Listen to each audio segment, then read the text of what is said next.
Hello, everyone, and welcome to the Laura Canfield Show. Thank you so much for being here. And I'm so excited that my good friend Paul Marwood is here solo today, this time around. But I'm so excited because, Paul and I have been talking for, a while, right? And I actually learned how to do the universal sphere and with him and Holly, and then had some private sessions with Paul, and you will just wonderful. And so Paul today is going to be talking to us about experiencing the unified field, and today we're going to actually experience it during this show. So yay, I love experiential stuff. For me, it's about until I experience it, it's just not quite real. I can talk about stuff as much as I want, but until I actually experience it, I don't have that knowing, right? So Paul is here with us. And for those of you who don't know Paul, he, originally is from Zimbabwe in Australia, now lives in the US. That's why he has that wonderful accent. And he has embodied the clarity of vision for his life and followed his heart to pursue his passion, which I absolutely love. And Paul and I kind of have that in common. Moving to totally different worlds and doing totally different things, and just like doing a complete 180, 360, whatever, right? A big changes. And so with unwavering focus and success, Paul began his early career as a control systems engineer, and he worked many years before branching out to launch and run his own international control system engineering company for 15 years. Now, though, Paul doesn't do that. He switched over to the the world of woo-woo, we're going to say. But Paul had a near fatal car accident a while ago, and that brought about a spiritual awakening and rapid changes in his perspective on life. And after his body healed, he began the next phase of his life, which he would describe as one of a spiritual seeker, and his personal spiritual development became his priority. So I would like to say that, you're a spiritual seeker and you're also a finder, spiritual finder. So Paul was drawn to reconnective healing, and then with a reputation as a successful practitioner in this modality, Paul came to the U.S. where he met his wife Holly, which I actually met Paul and Holly back in Los Angeles. It feels like forever ago, but I don't think it was that long ago, maybe 4 years, I'm not sure. And all of his journey, all of his training, and everything has prepared him in a profound and compelling way, culminating in the creation of Soul Genesis. And so Paul is here to talk about Soul Genesis, and most, today talk about the unified, universal sphere, and we're going to talk about the unified field. And so, there's sometimes we think that, we've taken a turn from like, we did this and that we're doing this. But in essence, we're not really shifting gears that much. It's like we bring all of our life experiences into what we're doing now. Right, Paul? So welcome to the show, Paul. Thanks, Alara. And for those people that are into Star Wars, I've moved to the light side. Yes, from the dark to the light. Absolutely. And I'm so glad, and that's the thing with you, Paul, you've experienced a lot. You've trained in different modalities as well, and totally shifted your life moving from Australia to the US, right? I moved from Canada to Europe, but you know what I mean? But at least, it's about finding the truth of who you are and doing what works for you, right? So can you tell us a little bit about, your story, even though we kind of touched on it in the bio, but can you tell us a little bit more about you and how you started working with energy, spiritual, metaphysical stuff, and specifically the spheres that we're going to talk about later?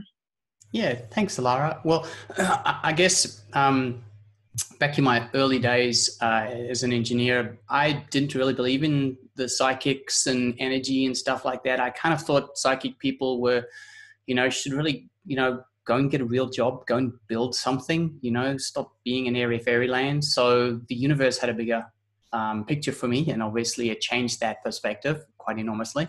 Mm-hmm. Basically in 92, had a car accident where a car hit me when I was stationary on the side of the road at 60 miles an hour, 100 k's an hour, thereabouts. Should have killed me, didn't. Wasn't my exit point. And basically created what one might say a Kundalini awakening, and which really kind of rocked my world completely. I went from just the engineering world of mathematics and real physical 3D world stuff to suddenly experiencing, out of body stuff, astral travel, experiencing past lives like I was really there, speaking weird languages. All that stuff was very crazy for me at the time. I didn't really know how to handle it, and I can see why sometimes people check themselves into lunatic asylums when something like that happens. Thank goodness a friend of a friend actually came into my life, and she'd already experienced all of that, so she was the perfect person to help me, guide me through the process. So she could say to me, this is what's happening so far, this is likely what's going to happen next, and more often than not, she was absolutely perfectly correct.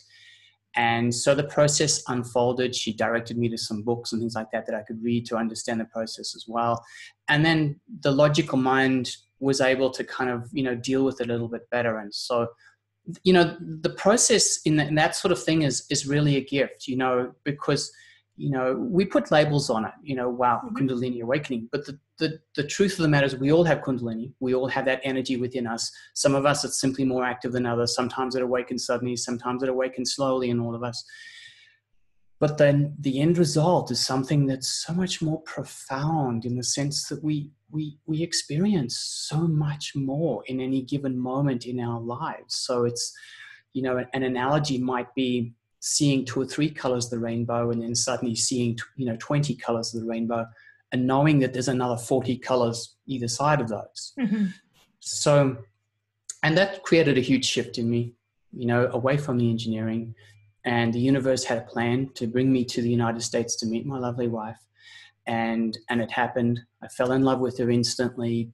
I'm not a person that rushes things, but actually proposed to her 9 days later, and she said yes. And since then, literally, Holly and I have just built this business together, and information just flows through. Our teachers are of the non-physical realm, and the bottleneck in the process is actually, Paul and Holly, there's so much information flowing, we can't sort of get it out fast enough. Mm-hmm. So, but it's just the whole thing is accelerated in such a phenomenal way.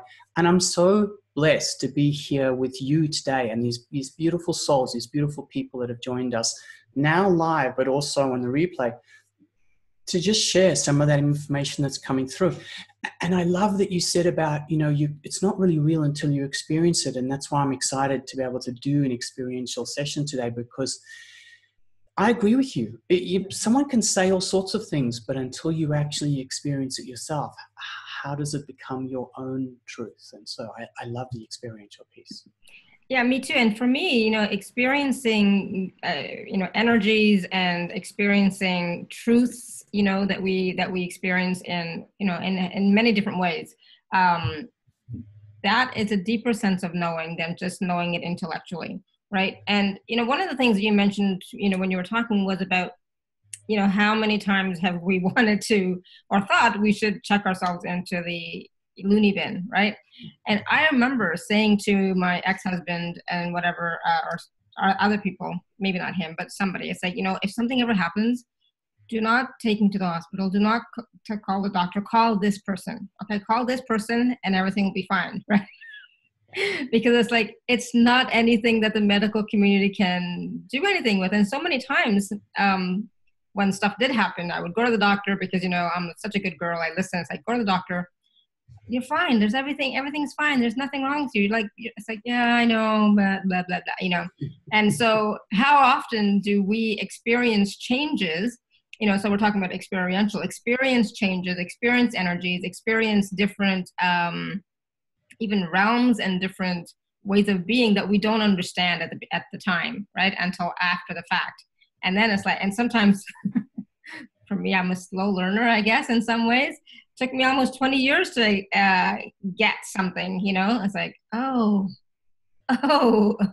okay, got it, right?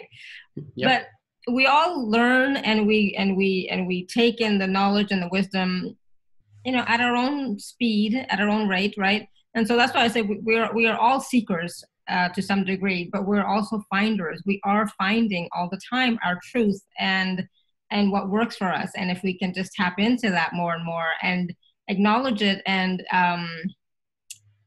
receive it is I'm not, that's not the right word I was looking for, but really accept it even, you know, then your life will start to change even more. Yes. And being open to that more as it comes through, that truth, and seeing it for the truth, and without ideally the kind of distortion that sometimes our mind, our ego, our stuff, our baggage puts onto it, so that we see it with a different, you know, not the rose colored glasses, but maybe the other colored glasses, you know, our baggage colored glasses. So. Exactly. And, you know, and yeah, I was going to say trust the information or the wisdom that comes in, trust your feelings, trust your senses, right? Trust Yes. what's happening. And, you know, if you have any doubt, obviously go to the doctor, right? Yeah. Say that right up front.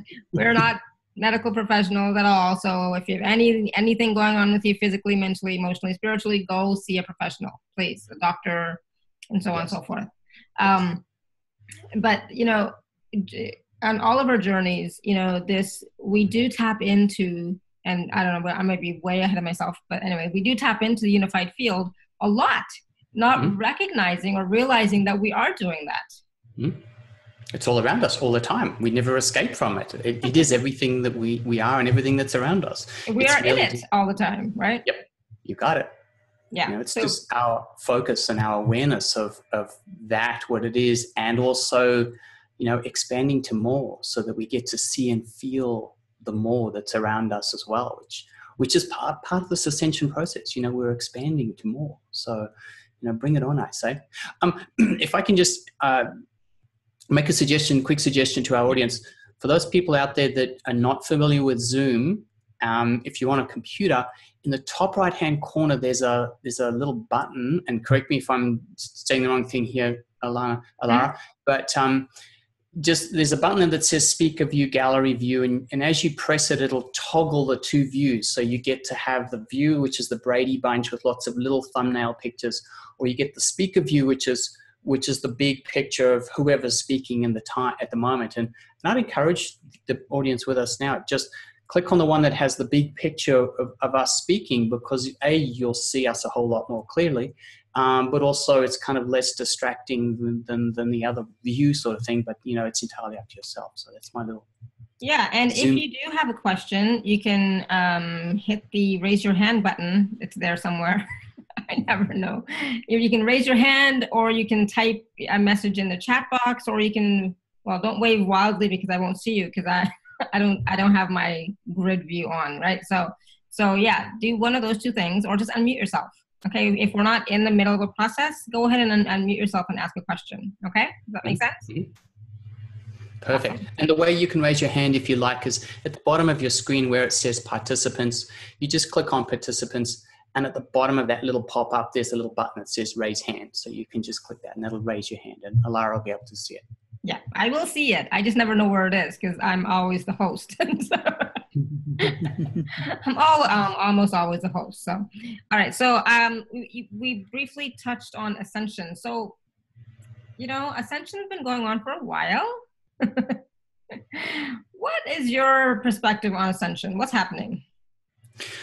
Well, you know, I think lots of people have different perspectives, but I have to say, this is my own personal perception of what it is, you know, this ascension is a raising of our vibration, a raising of our consciousness, and part of that process, or sort of a resultant of that process, is we're remembering that we're not just this little physical body in 3D and that's our entire world. We're starting to remember that we are this beautiful being of light that's simply part of our consciousness is embodied in this physical body. There's a lot more of our multidimensional consciousness that exists in higher realms. Hence, all of us pretty much say, you know, I talk to my higher self today, or I'd love to get some guidance from my higher self. Well, we all say that every day, but if you stop for a moment and think, well, hang on a sec, what I am doing is talking to myself, a higher aspect of my consciousness, who sees and knows the bigger picture of things because it's connected to more. And so there's not just one higher self, there's higher self and higher self of that higher self and higher self of that higher self. So the ascension process is I've experienced and continue to experience is this expansion of awareness, so that any given instant in time, I'm aware of so much more. There's more information coming in. We may be having multiple conversations all at the same time. So there might be the physical Paul and Alara having conversations here, but I might be talking to my guides or getting information downloads at exactly the same time. Mm-hmm. You know, when you consider people that channel similar things, so information is coming in and they're speaking it as it's coming through. So we're learning to open up to more, utilize our psychic abilities to see energy, feel experiences, feel beyond this little 3D physical world that so many of us have spent so long in with its intensity that we think that's everything, and it isn't. And I honestly believe everyone in our audience here today know and experience a lot more than that, because they wouldn't be here on your lovely show, you know, with all the information you share with people. So all of us have had those experiences, and we're eager to learn more because we want to go back to that place of remembering who we really are and trust those information and those experiences and those connections as they come in, because the trust builds that bridge so that it then goes from I wonder to this is an everyday part of my life. And that's the thing. I mean, we talk about, you know, being our higher self, but we're multidimensional beings, right? And so we actually I can't even talk. Okay. We actually have different aspects of ourselves living simultaneous lives in other realities, parallel realities, other planets, like so on and so forth, right? And so for me, you know, and as I'm saying this, it's true, because even my own other aspects, and I don't want to, it's not higher or lower at all, right? It's this other aspects of myself are tapping in and tuning in and to say, yes, we are here too. And if we would like to connect with them or have a conversation with them, or just have them be a part of this conversation as well, have their energies be a part of this conversation as well, we have that capacity, and we can start to do that more and more.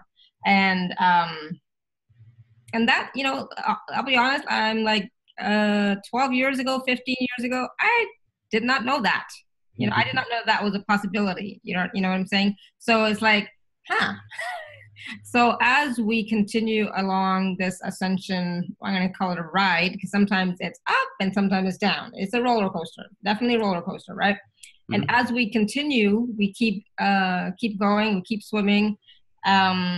We start to experience different ways of being, different realities, different energies, and ourselves. We experience ourselves in a different way. More of ourselves. More of ourselves. Yeah. Exactly. And so it can be fun and exciting, and, you know, what else is possible? Mm-hmm. And at the same time, you know, when you don't have guides or signposts, they're like, I have no idea what's going on. Somebody help, right?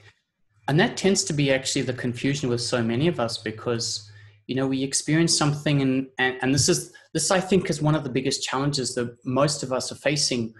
We're experiencing new things, but because it's a little bit out of what we're aware of, our 3D mind doesn't know how to deal with it or process it, because it's something new. So we don't know how to, the mind likes to put something in a box, but where we're going, you can't put it in a box. Mm-hmm. So the mind has a little bit of a problem with that. So we have a new experience and we go, wow, that's cool. But it either fades very quickly, or, you know, we're just not sure how to deal with it. And am I the only one experiencing it? And this is where there's this lovely aspect, like for yourself, Lara, in creating the community that you have. It's the opportunity for each of us to start to share and say, okay, well, I experienced this. And then someone else puts up their hand and say, yeah, I experienced almost the same thing. And then that kind of helps us, because we go, okay, we're not going crazy. This really is real. And so we're not alone. Yes, and we're not alone. We're never alone. Even when you think you're physically alone, you're actually never alone. There's all of your guides, etc., around you, and when you call them in, they're all right there. And so, you know, we are never alone. And that's one of the things that I think, you know, when we are going through this ascension, is that sometimes we feel like we're disconnected from our guides, from our team. And a lot of people, they don't even know who their team is until somebody tells them, oh, well, it's, you know, I see so-and-so, you know, as part of your team, or I see, you know, this angel or that angel or this Pleiadian or that Pleiadian. the first time somebody told me there was an angel in my beside me in the room, or a Pleiadian watching, it's like, what? What are you talking about? It's like, I don't know anything about that kind of stuff, right? I wasn't raised that way. And now it's like, yeah, it's so natural and so normal. And it's like we've grown up in the past 20, 30 years so fast, right? And so what can we now expect to experience as this ascension is like, it's speeding up, going faster and faster and faster. And at the same time, it's like, it's easier. Is that possible? I think so. I think to answer your question just indirectly for a moment, it's going to continue to speed up. And the speeding up piece and how much it speeds up. And see, we're all going to experience this relatively uniquely ourselves because, again, I'm not an ascension expert, but I get lots of information and downloads. So I'm pretty well versed with this piece, and I'll share what I know. It's not the be all and end all, but as far as I understand it, the ascension process is going to continue to accelerate. So the energies, the codes, the portals are opening more and more. The vibration of everything is rising faster and faster and faster. So if we choose to move along with this ourselves and not resist it, it does make it easier, like you said, Alara. Most of us are at different levels of our vibrational ascension process, and that's not a good or a bad. It's just where we're at. There's no judgment in that. So some of us will experience more, some of us challenges, some of us experience less challenges.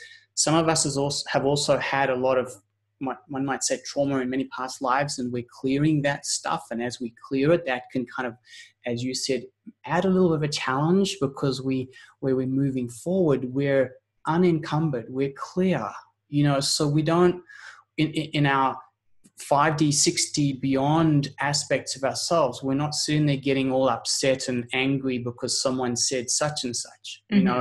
It doesn't exist in that realm. So what happens we can have clarity. So it doesn't mean to say that it's something we agree with, something we disagree with, but we don't have that, the piece about, our baggage coming in and clouding our vision. So there's part of us releasing those pieces to be able to move to that higher consciousness of ourselves. Because as we move to higher consciousness, there's some pieces we have to leave behind because they just don't exist at that lower vibration. And if you, for example, if you go to a higher, say you're in, one might say 5D, I apologize for putting the labels here, but it's easier for us to deal with. If we're moving to a 5D type consciousness, and then we're still in our physical form, something triggers us and we get upset or angry, what happens then is our vibration just simply lowers, and we're back in our 3D aspect. So no, we don't leave the planet. Yes, we are all here right now, but our whole perception of our reality changes. So when you're a very high consciousness, a very high ecstatic state, you start to see so much more. You start to see so much more clarity, and you're peaceful and you're clear with everything. But when you go to that other sort of, if I'll give you the 3D examples, we're upset or angry, instead we see a small piece of our reality and we're spiraling down in that frustration. So there isn't a good or bad, right or wrong. There's just a different experience of reality. Makes sense. And so how can we use the unified field to our advantage to navigate through the ascension with more ease? I love it. Great question. This is part of, and many people will say this who are in our realms, this is a time of remembering. So we are remembering who we really are, this incredible being of light that really is a lot more powerful than we have awareness and credit for as we speak in our physical form. And in that place, this where the unified field aspect comes in is us starting to experience this greater, so that we're basically the experiences are helping us rip down the little walls that we've created, saying, okay, here I am, I'm separate to you, Alara, when in reality I'm not. We are these beautiful beings. We are all connected consciously, even more so in soul family type arrangements, etc. And we all experience that. I'm just going to digress just for a second. We all experience that every day, because it's not unusual when one of us, say I'm thinking of you, and then you call me on the telephone. So we get physical example of that all day. You don't know that I'm thinking of you, but you do, because in the consciousness, the collective consciousness of the humans on the planet, for example, as I think of you, Alara, instantly you receive that message that I'm thinking of you, and that may trigger you. You go, oh, I should give Paul a call, and then you call me. So we get the proof every day that this really does exist. And that happens all the time with me, all the time. Yeah, it's likewise. You know, so, and Holly and I, okay, yes, we're married, so we do share a whole lot of, you know, as married couples tend to do anyway, but there's so many times her and I are on exactly the same web page looking at some information that we were like yesterday, or we're thinking exactly the same thing, or I'll go up to her and say, hey, why don't we go and do this? And she says, well, I was just thinking about doing that, you know, so, and it's not part of our normal pattern. So, you know, there's that proof. So the unified field is everything. Okay, it's all of creation. So it's way beyond where we're talking about here in our little 3D earth and our little physical bodies and stuff like that. But as we start to experience this, our mind doesn't get it, which I'm going to preempt people today. When we do this, you'll experience something, and I can give you some guidelines of some of the things to help give you some grounding as to what you may experience. The truth of the matter is the mind really doesn't get it. So for those people that are very much in their mind and asking questions, your mind won't get it. It's just be open, just be this experience. Because what starts, as we start to experience this unified field, we start to get it, that there's more out there. And we have these beautiful beings all around in support of us. They're helping us have this remembering of this process. And as we go through this ascension process while still in our physical form, we get to self-realize and cognize how we do this process and the experiences as we expand and go through this process, which is actually very powerful because that is actually going out into the greater galactic collective as well. Mm-hmm. So connecting to the unified field is helping us firstly realize there's more, and secondly, so many of us get caught in our drama of something in our lives, and that's perfectly fine. I don't mean to say this with any judgment. But as soon as we start to open up to the bigger picture, we realize the truth of where that little piece of drama fits into the grand scheme of things. And yes, we have to deal with it, for example, but it doesn't become all consuming to us. We can have clarity in the moment, go, okay, this is what's happening. This is what I need to do. But we're more peaceful and centered and relaxed about it. We still feel the emotions that the drama creates because we're meant to while we're in this 3D physical form. But as we start to expand our consciousness to more, we're able to get these downloads, get the guidance from our higher self, get the guidance from our soul, you know, be able to tap into, you know, our guides, our angels, our spirit guides, whoever we choose to. Mm-hmm. So they put up the question in the... Yes, please, Renata. Renata, did you have a question? No? No. Okay. Not yet. So, maybe later. So the truth of the matter is then, as we start to live our lives where we have more information coming in, and our mind goes, how can I deal with all this extra information?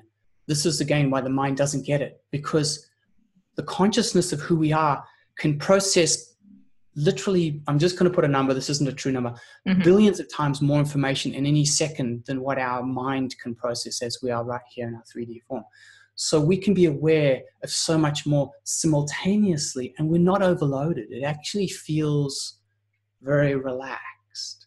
You know, so this is the interesting piece where, like I said, the mind doesn't get it. Yeah. But we flow into this place. And we flow through our lives because we have this awareness, this help, this assistance, this knowledge, and we're not felt left alone and I have to struggle and I can't find an answer and I don't know how to solve this problem and I feel so isolated and feel so alone. But that's not true. As soon as you open up to more, there's plenty of help, plenty of ideas, plenty of suggestions. And that's it, right? When you're tapped into the unified field, and the tapping in means basically being open to asking a question and receiving an awareness or information. Mm-hmm. You know, it's really nothing more than that. But it is about getting out of your head. Yeah, Getting you're out of so your head, spot on. out of your mind, right? Yes, you're so spot on. And so, we're talking about the unified field as well, and we're talking about, how there are like infinite possibilities available to us. So why? Why? It's not a great question. I get it. But why, when there are so many infinite possibilities available to us, and the unified field is vast, why do we keep having the same issues and problems recurring over and over again? That is an absolutely awesome question. I love it. Okay, this is my answer to this question. I'm just going to take a step back. Okay. If you imagine that Source is omnipotent and omniscient, and the way Source self-realizes that omnipotence and omniscience is it splits itself up into a number bigger than you and I can even imagine, of uniquely different versions of itself, which is an aspect of our soul at this dimension, an aspect of our soul, another dimension. And then there's billions of us, and there's billions of planets and billions of dimensions and everything else. So, well, not billions of dimensions, but there's all of these other permutations and combinations. And then Source can then self-realize, because we all express something of our gift. We're all unique, and we self-realize something very unique. So that's the way Source can self-realize how omnipotent and omniscient it is. And because we're a part of Source, it's part of our self-realization as well. Now, to directly answer your question, we operate at a particular vibration, so to speak. Humans, it's not a number like 101 hertz or something, but our consciousness is at a specific vibration, and our patterns, our baggage influence those patterns. The patterns, then what that does is it then, when we have this vibration, we have this pattern, the pattern has a tendency to repeat itself. If you look in the rest of the world, you'll see that this term fractal, where you see a pattern and you see the pattern repeat itself, and you see the pattern repeat itself, and then you look at the bigger version, the pattern repeats itself. So when we're operating at a certain vibration, we have a pattern, that pattern is going to have a tendency to repeat itself. Right. So we will tend to have those same experiences again and again. But when we choose to shift, hence you and I, for example, leaving the country and then go to a completely different country, completely different thing, we're changing the pattern. Yes. So as we change the pattern, change a vibration, our experience changes. And we're actually meant to. We're not, ideally not meant to stick in a particular pattern, because if we do, we're not expressing our full ability to manifest and experience the fullness of who we really are. There isn't a right or wrong, but we're just not fully optimizing that. So that's kind of why we tend to repeat things, because that pattern will keep repeating itself until we change it. Yeah. And so we can change the pattern, or we can let go of that pattern completely. And can the unified field, or the field of infinite possibilities, how can that help us in our everyday life? Because, for me, I'm a practical person. It's like, okay, yeah, I know all this stuff intellectually, right? But it's like, how is this going to help me in my everyday? I think, firstly, great question. It comes from our awareness. If we don't know anything different, then how do we know what to change to? So I believe things like the universal sphere is one of many tools that are being channeled and gifted to the planet at this time, and will continue to do so. There's going to be more stuff coming in as we move through our ascension process to help us self-realize that we're more. So we're connecting in. This is a very quick and easy tool to very rapidly connect us to this more. And then as we have this more, we have the ability to make a different decision, or simply this clarity in the moment that, we have our conscious, our subconscious, our superconscious, our unconscious. When something's in our unconscious, for example, it can manipulate us. So in other words, why do I always attract this type of man or this type of woman into my life? So that's vibrationally related, and it's also in our unconscious. And so there's certain patterns that we keep doing. But as we expand to the unified field and more, we start to tap into the greater awareness of what's around us, what's happening to us. We become aware of these patterns, and then we can come from a place which is firstly clearer, but secondly, we get to choose, is this vibrationally aligned with me? And if it is, yes, I'm going to continue with this experience. If it isn't vibrationally aligned with me, I now have an awareness, and then I have information that can come in if I ask for it to help me change to a different vibration. So my experience changes, because this doesn't work for me anymore. It might have worked for you earlier in your life. It might have even worked for you in an earlier lifetime, but it doesn't work for you now. So then when we have that clarity within ourselves, we then have the ability, because we all live in what's called a free will zone, this third dimensional world we're living in, this consciousness construct of 3D world on planet Earth, for example, has a certain set of rules, and we live in a free will zone. So we get to choose. That almost makes it a little bit of a headache for the universe, because you and I, Alara, we can we can make a different decision tomorrow. Like, say, for example, I decide I'm going to become a fireman tomorrow. That completely changes my timelines. And the universe can't say no to that, because I'm living in a free will zone. And that's also why the star beings and such are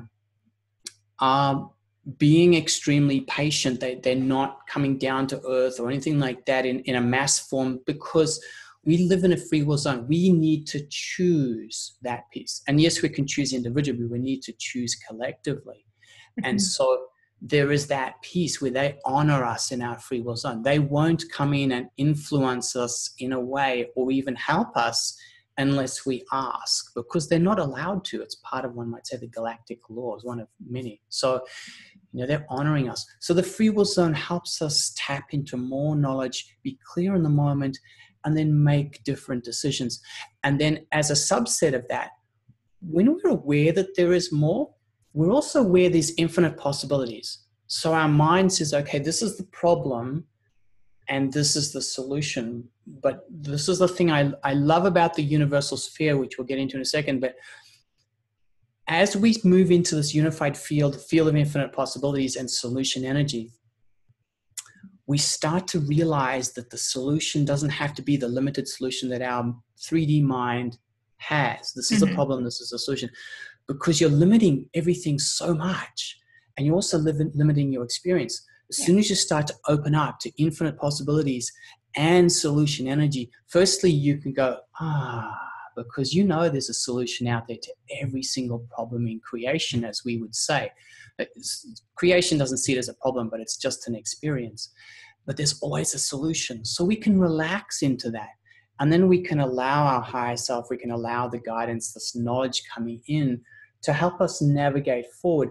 And then the solution generally just presents itself. So this is how we move through our lives now with more ease and grace. But the cool thing is we get to experience so much more, because as soon as we open up to infinite possibilities, we start to see solutions and manifest solutions that our mind could not have ever thought of. And it's so much cooler. So our life becomes more magical, which I love. That's kind of the stuff that Holly and I are experiencing now. It's just so incredible. But you have to experience it yourself. It doesn't matter what I'm saying, and that's why I'm hoping today we'll just start to give you that little glimpse into that piece. So there were a few questions that I had as you were talking. So one of them, you're talking about being vibrationally aligned. And so that means like something works for you, it feels good for you. Is that what you mean by being vibrationally aligned? Yeah, I think the litmus paper test is if it feels good, you're vibrationally aligned with it. If it doesn't feel good, you're not vibrationally aligned. It's like when you and I pretty much think the same way. We're both spiritual people on our spiritual journey. We could talk for hours and days, but if we're talking with someone who's really has no sort of concept of where we're at, you're operating almost in two different realities. It's hard to even have a conversation. Yeah, if you suddenly started talking to me about engineering, I'd be like, I have no idea. I'm out. Yeah, there you go. And that's it. That's a good example. And so the litmus paper test is, does it make me feel good? Do I feel uplifted when I finish talking with this person? Or do I feel excited about doing this job or doing this hobby or whatever it may be? So using that, so we're starting to tap more into our inner feelings to allow our higher self and our knowingness to guide us in another way. And you're also talking about, when you make a decision, it starts to change all of your timelines. But is it just based on making a decision or a choice, or is it based on, then taking action on it? Like I could say right now, you know what, I think I'm going to become the Prime Minister of Canada, because I can do that because I'm Canadian, right? I'm going to become the Prime Minister of Canada. But if I don't do anything about that, nothing's going to shift. No timelines are going to change, right? Yep. So this is the interesting piece, because we live in, say, the 3D world. You and I are talking about this question in a 3D realm. Mm-hmm.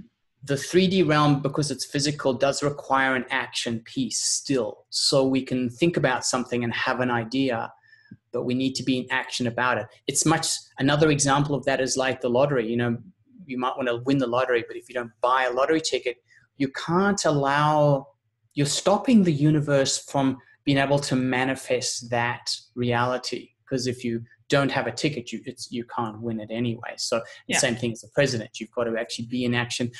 But just to expand on that a little bit too, you and I as consciously ascending beings, and all of us here in this audience, we need to choose that. So literally almost make a daily practice or a regular practice of choosing. I choose to expand my consciousness. I choose to raise my consciousness. And yes, we all fall back. We all have our highs and lows and bits and pieces.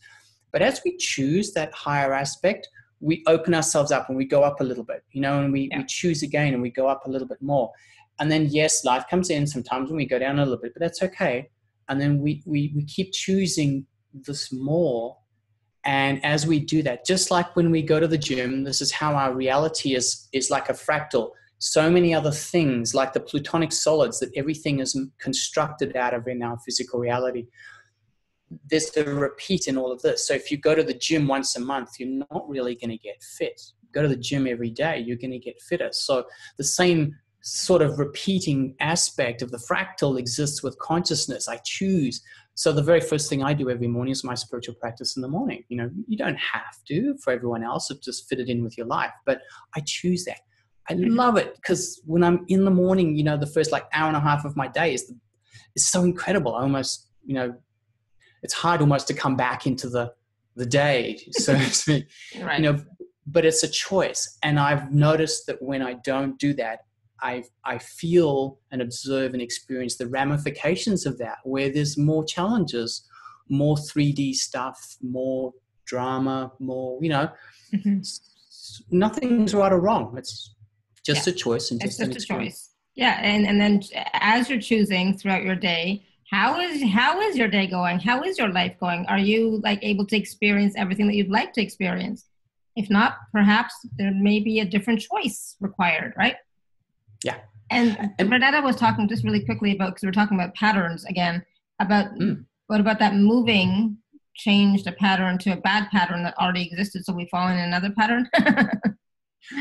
Well, I love that question. Thanks for asking it, Renita. I hope I'm saying it right, Renita. Thanks. Renata. Essentially, this is again, our mind puts this into, in a 3D realm, we have duality. So duality is this huge contrast, happy, sad, good, bad.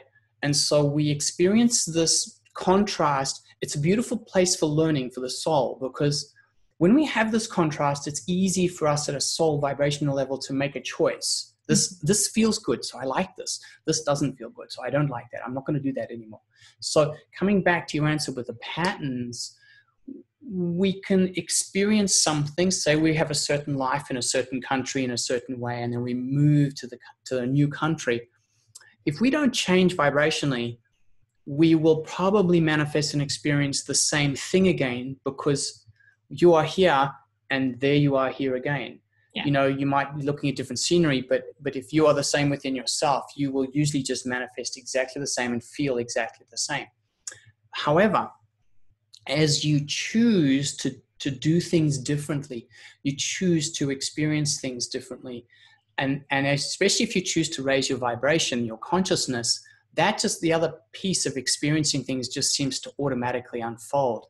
And then you just naturally and organically change your vibration and your life manifests differently. So it's, when you do a big move, it's easier because you've got less of the daily patterns that are in this new place, so it's easier to release. So that's what I'd say, and I hope this is an answer to your question. When you move, it's easier to release the old patterns because you don't have those same little reminders, pointers happening in your day, which tend to trigger those little patterns. When you go somewhere else and you choose to be different, you can release this stuff much more easily. Does that answer your question? And also, as you're going through your day, ask, okay, do I want to do this? Does this feel good? Does this not feel good? Right? So you're always choosing what you want. So that bad pattern, that you might be choosing, does it feel good? Cool. It doesn't, then you still want to choose it? Cool. Right? Yeah. And the thing too is also another example for that I encourage everyone in the audience is, if you're in a moment and you have the presence to ask yourself, what would my higher self do right now? How would my higher self deal with this right now? And you might not have an answer in the moment, and that's okay. But as you choose to say that and ask the question, you're opening yourself up, you're opening your awareness, you're opening your consciousness up to more. And as you do so, then stuff starts to just pop in. It's usually thoughts, we don't tend to go, hello, yes, young Paul, your answer is this.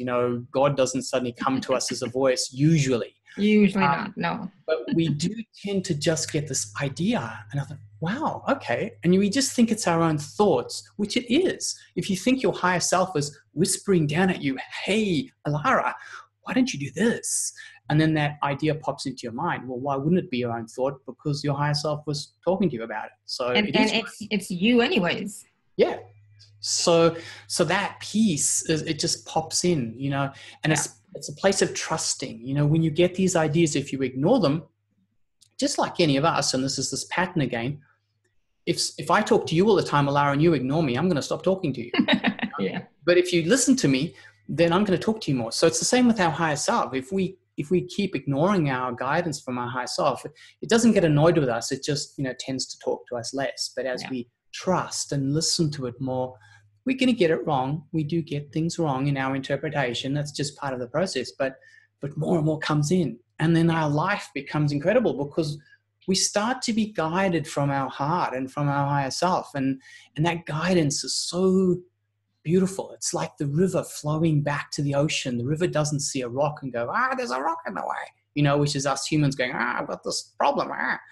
The water just flows around the rock and keeps going, So as we tap into our higher self gives us clarity in the moment. We go, okay, it's not a big boulder. It's just a pebble in the path. So I'll deal with it and then I'll keep going. So, on a practical level, I have a client who, keeps having struggles, money problems. Everything breaks down. And, she's like, I don't know what to do anymore, and I can't, and she's expecting money to just fall into her lap, and it's like, well, that's not going to happen. Right. So can you talk about that? Because that can sometimes be like a real practical problem for some people about abundance or prosperity, or just not having enough money, or they want to do something really not grandiose, not the right word, but something that they really love, but they can't because they don't have the money. Yeah. That is a beautiful question. And I think it pretty much applies to all of us, myself included. So, okay. And this is where the mind has a little bit of a problem in the 3D mind. So I apologize. When I say mind, I'm referring to 3D mind because we actually have a greater mind. So if I say mind, I mean 3D mind. Our 3D mind just has the little bubble of experiences and knowledge that we have from this little lifetime that we have. And that's all it's got to kind of work with. So we may have worthiness issues, for example, where we've been incredible light workers for many, many, many, many lifetimes earlier than this one. For example, we've been burned at the stake, we've been stoned, we've been extricated, our family's been killed in front of us because we chose to share the light and be this light for people. We chose to be a healer, and society wasn't at that place. It's just an unfoldment of consciousness, by the way. So again, no judgment. Consciousness has an idea and it just unfolds. So we were persecuted, and what's happened is the persecution has been so traumatic. We've had a tendency to have this level of this vibration of unworthiness. And if it's really intense, as we go through next lifetime, if you believe in multiple lifetimes, we tend to carry that with us, which is many people label as baggage from this lifetime, baggage from other lifetimes. So we can do and be in action in this world to do with money. But this is an interesting piece, and this is something really powerful that Ishtara, the being that taught us the universal sphere, has actually created some incredible teachings on this with money about worthiness, because we can do everything that we're taught and say if we buy the book The Secret, and we do everything that The Secret tells us. But if we don't have that self-worth, that worthiness, that lack of worthiness can undermine the whole creation, because everything we think and we dream, we desire is transmitted out to the universe. The universe says yes to everything, and it will deliver to us that which we're coherent in our desires. But if I'm wanting to have more money, but there's a piece of me in my vibration that feels I'm not worthy of owning money, or when I earn money, I was killed, or, all sorts of bad perceptions about money. Money is bad, especially in some cases, there's been certain consciousness thought processes where we've been taught that money is bad, the money is the root of all evil, etc., and things like that. Those might just be words, but the words actually penetrate in and remain in our consciousness if they're said often enough. And so there's an underlying piece of us. The universe wants to give us money and bring us more clients or bring us more money and more wages, whatever it may be. But we say, I'm not worthy. And as that unworthiness just literally blocks the universe from giving it to us. So you can do lots of things for this lovely lady. She can be a beautiful person and she can try lots of things. But if at her core she's not worthy, then the universe can't give it to her, because the unworthiness kind of blocks that whole piece. Mm-hmm. But we're not aware of it. This is the thing that's sort of at our humanness why so frustrating, because there isn't some big flag saying you're unworthy, So the problem with that is, this is why I love the unified field. As we start to tap into this more, we start to get these ideas. We start to get this knowingness. We get this clarity of a bigger perspective. And as we do so, we start to go and notice, wow, I saw that person with that BMW, and I think, look, most people that drive BMWs are assholes. And as soon as I think that, oh, wow, I caught myself. Wow, I have this massive vibration. This isn't me, by the way. I just gave you a hypothetical. That's my husband. Oh, okay. So there you go. So as soon as you think that, you suddenly become aware, wow, I have this huge vibrational piece about people that drive BMWs are assholes. They're not. They're lovely people. Everyone is entitled to be exactly who they are in their experience. So, but if I ever wanted to buy a BMW, I'll have a lot of problems with that. And I also have problems in getting more money because I have an issue with people that have more money. Yeah. So then this awareness starts to creep in. And this is what I love about the unified field, because we start to get these downloads and we go, ooh, okay, I'll change that. So now every time I see a BMW, I think, what a lovely car. What a great person. Thank you so much. Thank you for giving me this experience. And as you do that, it sounds silly, but as you're meant to be silly, because your silliness uplifts your vibration, your silliness makes your happiness come out, it raises your vibration. And it's so easy to release the old stuff, because the mind goes, well, what's the point of being upset about someone and driving a BMW? Does that serve me? No. All you do is feel bad. But if you go, oh, thanks for that exploration about the BMW, then you feel better. So you gained out of it instead of losing out of it. Mm-hmm. So hopefully that. Thank you. That's a great example. Yay. I love it. So, do we want to experience the unified field, experience the sphere, or do you want to talk about the special offers first? Totally up to you, whatever you want to do. Well, let's do an experience of the universal sphere. I'll just explain that for a little bit first, and then I'll put it in context, and then we can open up to Q&A, and then do an offer, for example. That'll be perfect. When we come back, I'll just let you all know. Generally, when we come back from this, we kind of feel kind of a little bit blown out and just, wow, you know, like that gaga. So, and we tend to feel lovely. We feel calm and centered. So I'm going to give you a little bit of an explanation of the universal sphere, and I'll also frame the experience we're about to have, just because for most of us, we will potentially also experience it slightly differently. You won't always experience it the way I experience it, but it helps give you something to put it in context. Because remember, we're going beyond what our mind is aware of for most of us at this point in time. Mm-hmm. So just the universal sphere. Okay, so this was something that was taught to us by a high-dimensional, multidimensional being. The being's name is Ishtar. She's incredibly loving, incredibly patient. She asks us or teaches us things, and she just parks, and she can just wait for an answer, whether we give her an answer in 10 seconds or 10 years. She's just beautiful. His presence just waits, you know.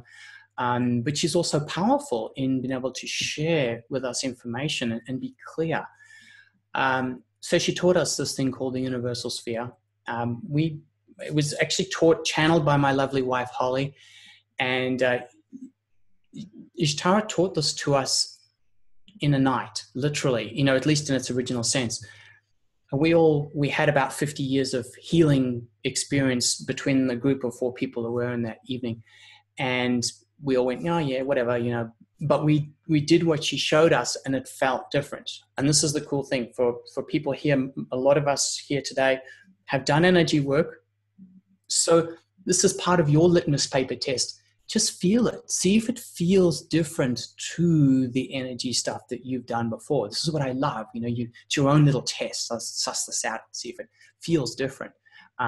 Because it's not, for example, Reiki, it's not Qigong, it's none of those pieces. And it works very differently to that as well. So think of it in this context. We've lived thousands of years. We had the Piscean age, which was masculine dominated, okay? And it was just an experiment. Consciousness has an idea that consciousness piece plays out.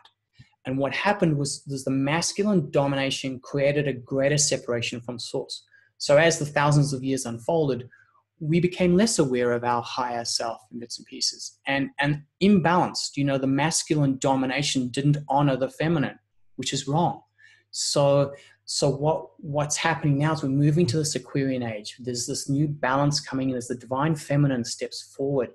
And we're moving into a far more unlimited powers of who we are, because this divine feminine is now coming in equality, which is how it should be. It's really beautiful. We have tools now helping us in this ascension process, as I said, and the universal sphere is one of these tools. The thing that it's been on the planet now for 7.5 years. It was taught to us in December the 13th, 2011. So it's been here since then. And we've learned so much more now, and it almost blows my mind every day, and the experiences with the universal sphere and what it does, the miracles it creates every day. And Ishtar says that her early experience on the planet Earth, because she was in a physical form on the planet in the early days before Christ, and in the Egyptian times as well, with the Temple of Isis and those sort of magical aspects of that.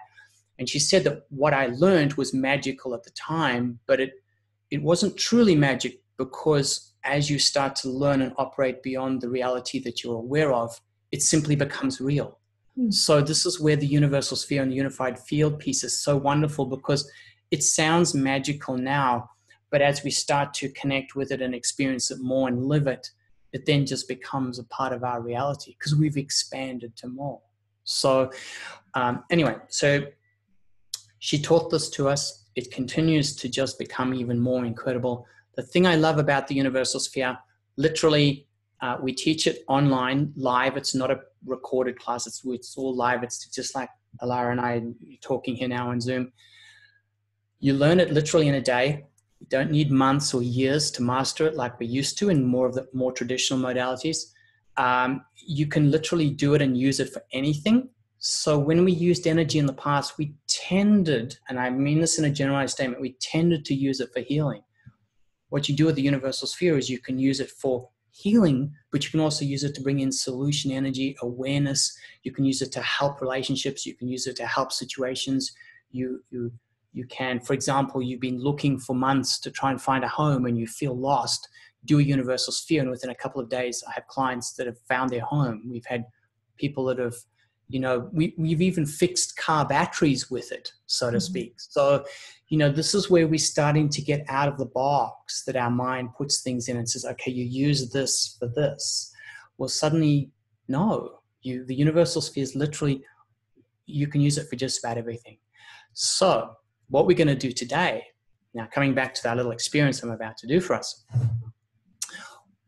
what I want everyone to do here shortly, and same for the replay, because the universal sphere is multidimensional and it exists outside of time and space. So what happens today live will work just as well on a replay. And this is the thing I love about it.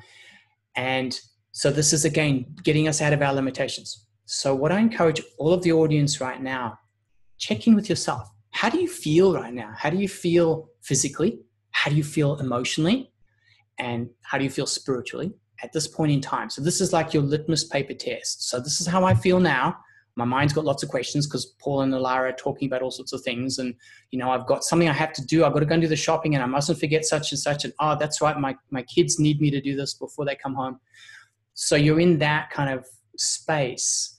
And then we'll check in when we finish this experience and see literally in 5 minutes how you change and in an incredible way. Okay? Awesome. So all you need to do as the audience is just either sit down or lay down, just be comfortable. And I'll be doing the universal sphere this end. I'm not doing it for one person. I'm doing it. And this is the cool thing about the universal sphere being now we're starting to learn into unlimited. I can do this universal sphere for the group, which is the group that exists out of time and space. So it's the group of us here today, but it's the group of everybody that listens to the replays between now and the whole life of the replay. This is what starts, our mind can't get it because it's outside of time now. So you could go back and listen to the replay and still feel potentially exactly the same thing. So, and I encourage everyone to go back and listen to the replays because you will. And the more you experience it, the more it becomes a reality in your life. That's why we teach people how to do the universal spheres, because then you can be empowered and learn to do it yourself. You're not reliant on me or anyone else. Alara is a practitioner of the universal sphere. You can go to Alara and say, Alara, can I please pay for you to do a universal sphere session for me? And that's cool. But I'll say yes. so please do that because you can experience it. But the thing about that also, I'm a big believer of empowering ourselves because too many of our lives in this lifetime and earlier lifetimes, we've been disempowered. Now is our turn to step forward and go, look what I can do, and I can do for myself and I can do for others, because this is in being in service for ourselves and others. So when you learn to do the universals for yourself, you can do them every day, which just like going to the gym. If I went to Alara to do sessions, I'd make Alara very rich and I'd be very poor because I'd be paying for lots of sessions. And that's not a bad thing. That's a good thing. But if you learn to do the universals for yourself, you can do 10, 20 spheres a day if you wanted to, or one a day, or one a week if you wanted to, but it's up to you. And then your experience can accelerate at the speed that you choose based on the spheres that you do. So that's the universal sphere piece. Now, the unified field piece. So what I'm going to do is, as you're relaxing, ideally with your eyes closed, just be in this openness, okay? I encourage you to check in because it's always good to question. So please feel free to question. And then feel what you feel different. But try not to be in the place of your mind, because the mind doesn't exist in the universal sphere. You need to move to a place of feeling. So this is why it's nice when you're relaxed. You just feel, what do I feel right now? What's happening with me right now? And as you just almost in a meditative state, you just open yourself up and then you get to experience what you experience. What we're about to experience is generally very subtle. So some of you have already experienced this. As Ilara said, we're in the unified field all day, every day, because it is everything. But we're just not aware of it. So what's likely going to happen for you, and I say likely because each of us are unique, So please take this with a little bit of a grain of salt. You will experience the space where you're literally in space. You're in the void, you're in this sort of nothingness. You're formless, you don't have a physical body anymore. You're light, there's no more limitations. You can just be there, you can be present. And generally you're just there being, okay? And then you have an awareness of a whole lot more potentially, but you're not really sure what it is. And when we first start to experience it, we really don't know how to frame this other piece. So some of you will see light, some of you will see patterns, some of you will experience certain things, and that's cool too. Just trust it. And then when we come back and we wake up physically as such, you'll have remembrance of that. Some of it will also fade fairly quickly. So if you have a pencil or something or a pen, you might want to write a few little things down, because just like a dream, that reality vibrationally can be so different to where you're at now. It very quickly fades. So oh, that's right, that was really cool, but what was it?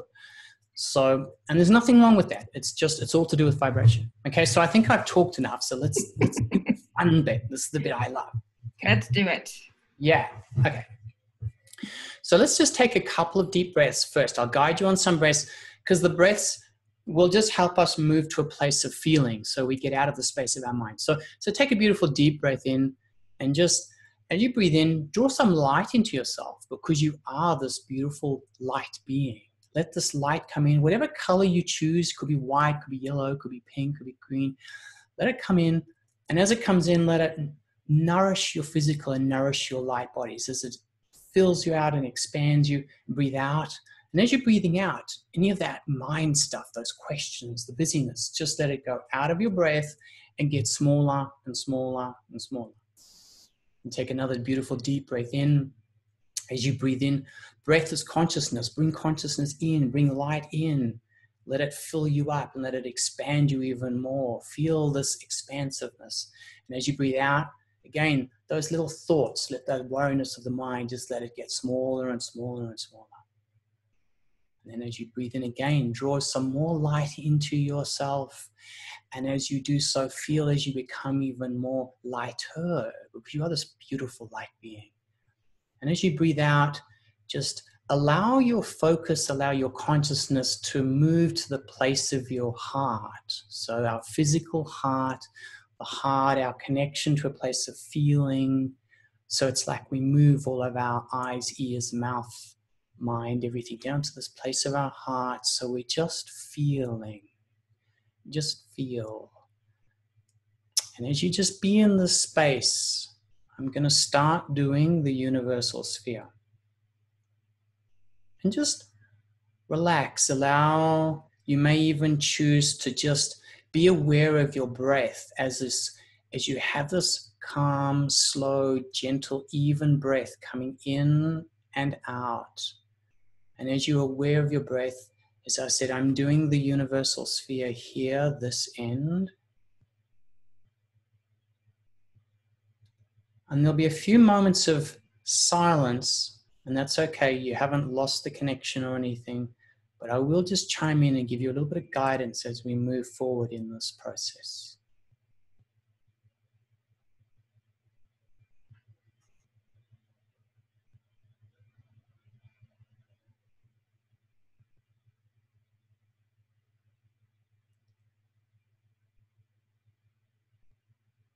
And as you have moved from the place of being in your physical form and you draw more light into yourself, have you noticed that you feel a little bit lighter?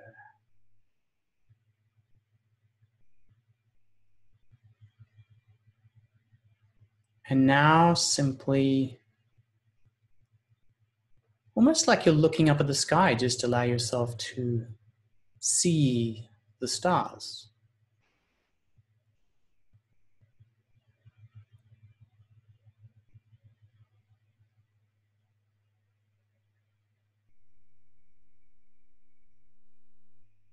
And imagine yourself like you're floating, immersed in the stars.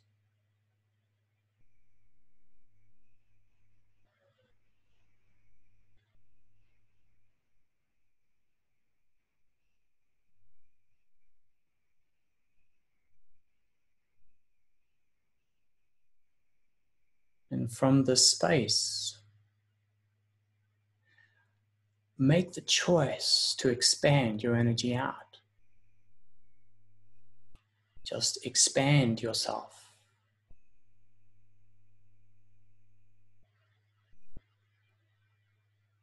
Somewhat like the Michelin Man, but much, much, much, much more.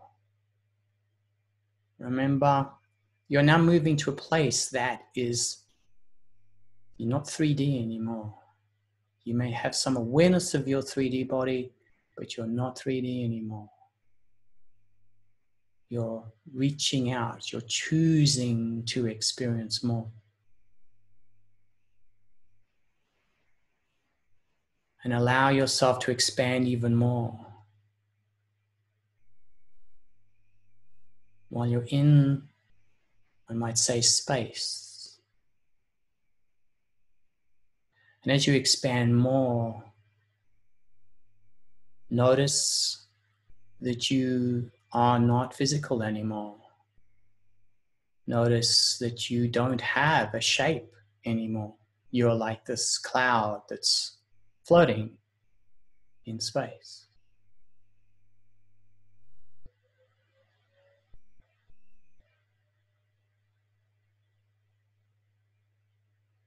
And just simply be in the space. You may have an awareness. You may see many more stars.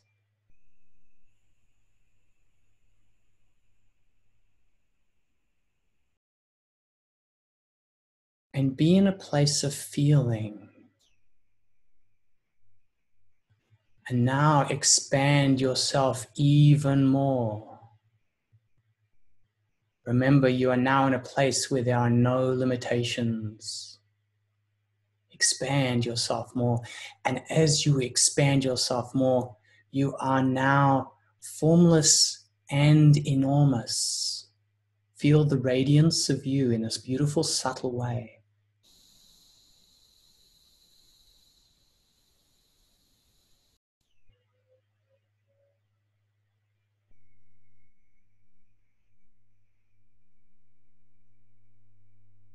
And as you gaze forth, you may see an illumination in the distance, for example, this beautiful bright light. And as you look at this bright light, notice that you may feel these waves of love, unconditional love. As this light passes through you, you're this beautiful light being. And as you feel, as this light passes through you, feel as every photon of yourself becomes more and more excited. Feel the upliftment of this beautiful vibration of unconditional love. You are just here, vibrating. Expand yourself even more and even more. Feel even more of this beautiful radiant light as it passes through you, and feel how you are even more nourished. Feel how this somehow feels familiar. This is not strange. This is you in your universal self. This is not new. Feel the familiarity. Almost like it feels like home.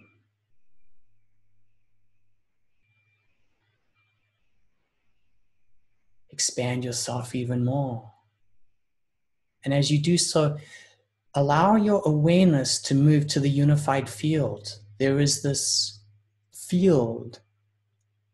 You may not see it, you may not sense it, but there's just this feeling. There is this field around you, the field that connects everything. It is everything.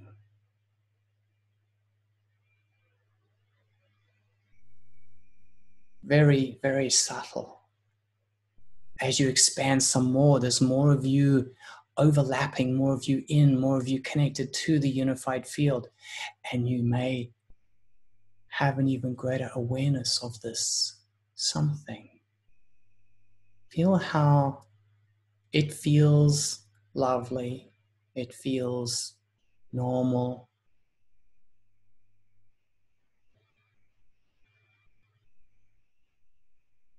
And just simply be in this space. Notice in your awareness, in your clarity in this space, the things, the problems that you have in your physical third dimensional form, which you may still have some awareness, but you can see it's almost like that piece of you is off in the distance. From this place in the unified field, can you see that a lot of the issues, dramas, problems, they just seem quite small. And in the place of the infinite, this unified field, there is no shortage of solution energy, solutions. Anything and everything has a solution. It's easy.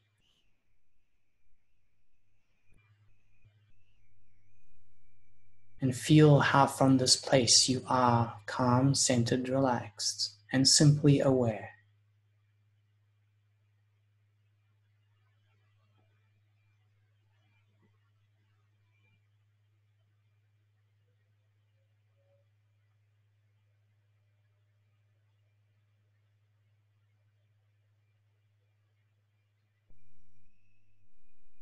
And now just allow yourself to just slowly come back to Mother Earth, the planet.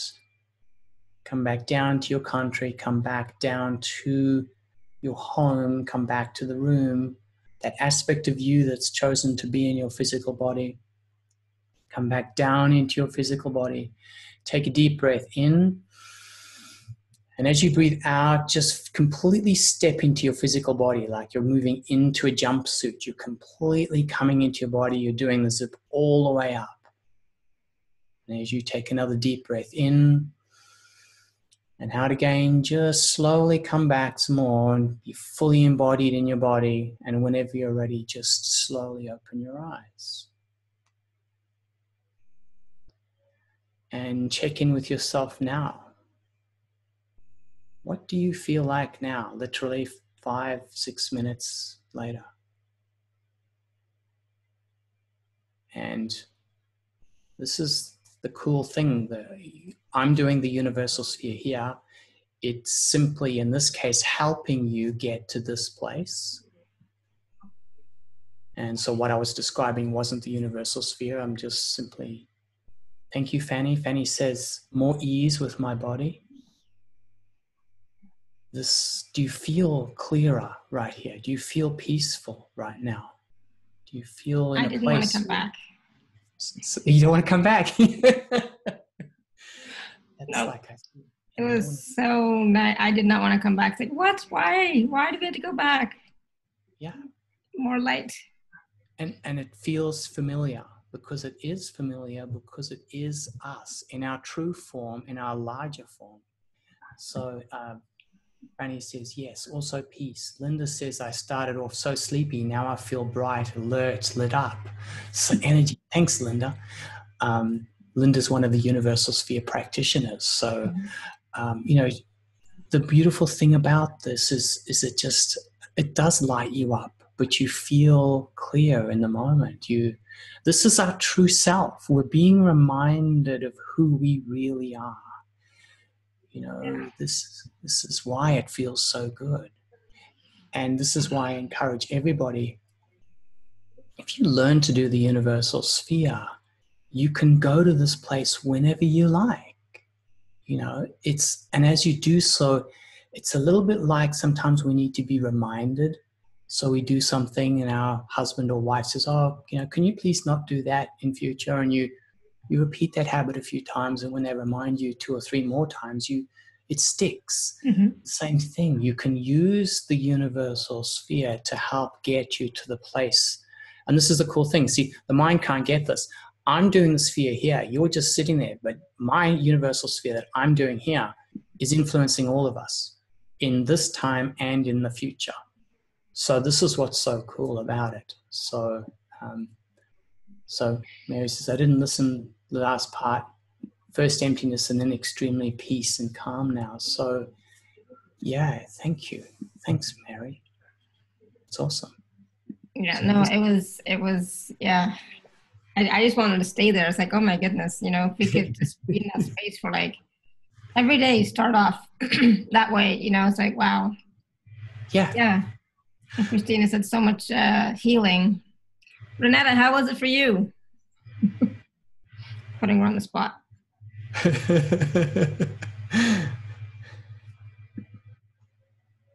She is looking good.